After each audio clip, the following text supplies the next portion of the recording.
Boker Tov, c'est l'heure de la revue de la presse et des médias israéliens en direct de Jérusalem sur Radio Kalita. Les résultats définitifs des élections israéliennes ont été rendus publics hier soir et ce matin déjà, les principaux quotidiens dressent les scénarios les plus plausibles dans cette constellation politique complexe, pour ne pas dire impossible, avec un bloc des supporters de Binyamin Netanyahou qui totalise 52 mandats, un bloc des partis anti-Netanyahou qui totalise 57 mandats, 7 mandats pour Yamina de Bennett et 4 mandats supplémentaires pour le parti islamiste de Mansour Abbas Raham. Sur la première page de son édition du Shabbat et de Pessah, qui est essentiellement consacrée au reportage des suppléments de fête, le Yediot Aharonot ne mentionne ce matin qu'un seul titre d'actualité, le bloc des anti-Netanyahou, que la presse et les médias israéliens ont décidé d'appeler désormais depuis hier le bloc du changement. On totalise donc avec Raham 61 députés et l'on attend désormais que Naftali Bennett décide s'il intègre ce bloc ou pas. Et Lapid et Sahar recherchent actuellement un moyen de faire la décision. Quant à Binyamin Netanyahou, il s'efforce d'empêcher Naftali Bennett de franchir le Rubicon et de rejoindre le bloc des anti-Netanyahou. Dans le Israël Hayom, une question de circonstance en manchette, Manishtana, qu'est-ce qui a changé entre les élections de mars 2020, il y a un an, et les élections de mardi dernier ? Rien apparemment, puisque l'État d'Israël reste plongé dans un imbroglio politique aigu. Qu'écrivent ce matin les éditorialistes dans les quotidiens. Nahum Barnea dans le Yediot Aharonot avance sa première conclusion de ce scrutin. Une majorité d'Israéliens n'ont pas voté pour Netanyahou et toute manœuvre qui permettra à Netanyahou de former une coalition serait une violation de la volonté du peuple. Sima Kadmon constate que tous les supporters du Premier ministre qui méprisaient il y a quelques jours encore Gideon Sa'ar l'appellent aujourd'hui à revenir à la maison au Likoud. Mais l'hypothèse de transfuge, selon elle, est terminée. Elle explique que c'est l'heure de vérité, à la fois pour Lapid et pour Bennett aujourd'hui. Selon Nadav Eyal, les résultats de ces élections sont une profonde déception pour Binyamin Netanyahou qui espérait que ses supporters se déplaceraient plus massivement vers les bureaux de vote pour le remercier pour sa campagne de vaccination, mais cela ne s'est pas produit. Pour Mati Tourfeld dans le Israël Hayom, la balle principale est actuellement dans le camp de Yamina de Bennett. Il peut soit se positionner comme le candidat au poste de Premier ministre, soutenu par une coalition de centre-gauche, soit revenir vers le bloc de Netanyahou.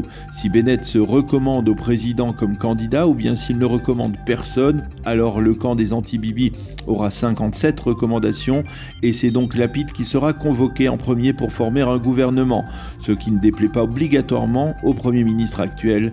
Yaakov Berdugo, le plus inconditionnel des éditorialistes pro-Netanyahou, lance ce matin un appel au trio Netanyahou, Sa'ar et Bennett. Il leur déclare que le camp nationaliste les attend. Yehuda Schlesinger écrit ce matin toujours dans le Israël Hayom 4 scrutins et toujours le même embroglio, tandis que Mansour Abbas d'un côté et Bezalel Smotrich de l'autre se sont mutuellement invalidés. Schlesinger constate également que les supporters de Binyamin Netanyahou dans la périphérie ne se sont pas déplacés pour voter mardi. Pour Anna Brieski dans le Ma'ariv, l'objectif du Likoud est de former une coalition avec le soutien de Bennett de l'intérieur et celui de Mansour Abbas de l'extérieur. Et puis les médias évoquent ce matin un cas de figure qui paraissait il y a encore 2 jours totalement incroyable, que ce soit Benny Gantz, et oui Benny Gantz, qui soit désigné pour former à nouveau un gouvernement de centre-gauche. Et puis ce matin, le Haaretz, qui n'est généralement pas un journal décontracté, nous invite à jouer. Il dresse une carte des 120 sièges de députés de la 24e Knesset et invite ses lecteurs tout simplement à former la coalition gouvernementale de leur choix. Quant au Jérusalem Post, eh bien, il se demande s'il est vraiment possible de projeter Israël vers de 5e élections.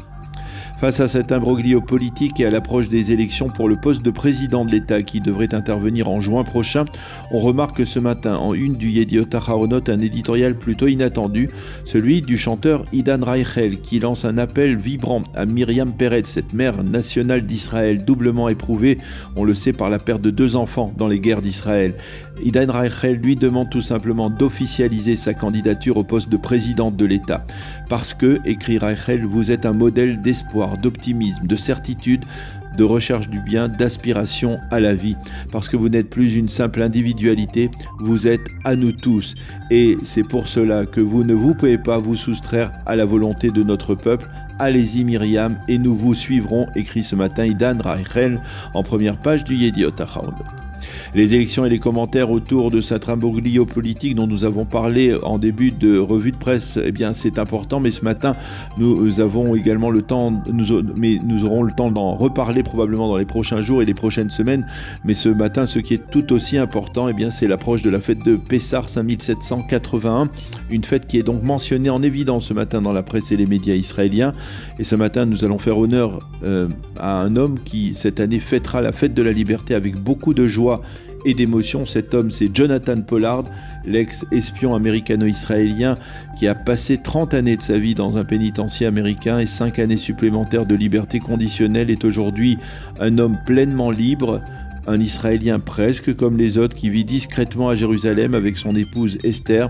Et en cette fête de Pessah, fête de la liberté, Pollard a accordé une interview exclusive au Israël Hayom, une interview qui ouvre la première page du supplément du Shabbat et des fêtes du quotidien gratuit